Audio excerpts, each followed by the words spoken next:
3 నుంచి 5 నిమిషాల వయసులో పిల్లలకు నాణ్యమైన పూర్వ ప్రాథమిక విద్యను అందించడమే అంగన్వాడీ కేంద్రం లక్ష్యాలలో ప్రధానమైనదని మండల విద్యాశాఖ అధికారి వి జయంతిబాబు పేర్కొన్నారు. అంగన్వాడీ కార్యకర్తలకు సెకండ్ స్పెల్ శిక్షణ కార్యక్రమం నిర్వహించారు. సమగ్ర శిక్ష ఎన్సీఈ ఆర్ట్ ప్రథమ వారి సమన్వయంతో జ్ఞానజ్యోతి 120 రోజుల certificate training course second spell శిక్షణ కార్యక్రమం శనివారం మారిసిపేటలోని నల్లమూర్తి చంద్రరామనాయుడు మున్సిపల్ ఉన్నత పాఠశాలలో నిర్వహించారు.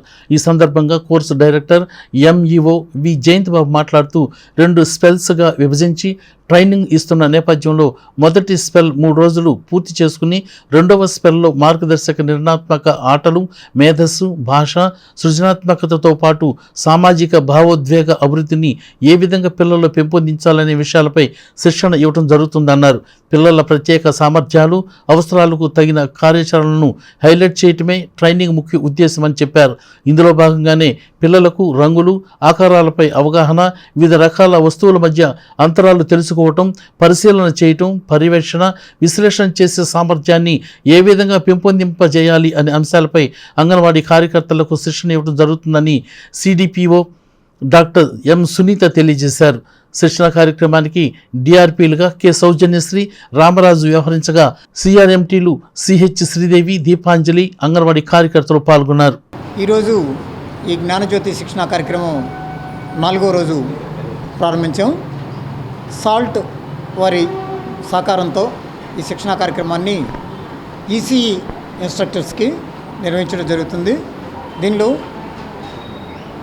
పిల్లల యొక్క ఆల్రౌండ్ డెవలప్మెంట్లో వాళ్ళు ఫేస్ చేసే ప్రాబ్లమ్స్ ఏంటి, ఏ విధంగా వాళ్ళకి అసిస్టెన్స్ ఇవ్వాలి అనే దాని గురించి ప్రధానంగా అంగన్వాడీ కార్యకర్తలకు శిక్షణ ఇవ్వడం జరుగుతుంది.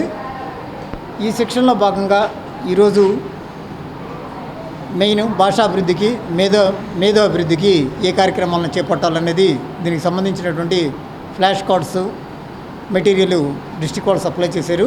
వాటి ద్వారా శిక్షణ ఇవ్వడం జరుగుతుంది. జ్ఞానజ్యోతి ట్రైనింగు అంగన్వాడీ కార్యకర్తలకు ట్రైనింగ్లో భాగంగా ఈరోజు 4వ రోజు శిక్షణ కార్యక్రమం జరుగుతుంది.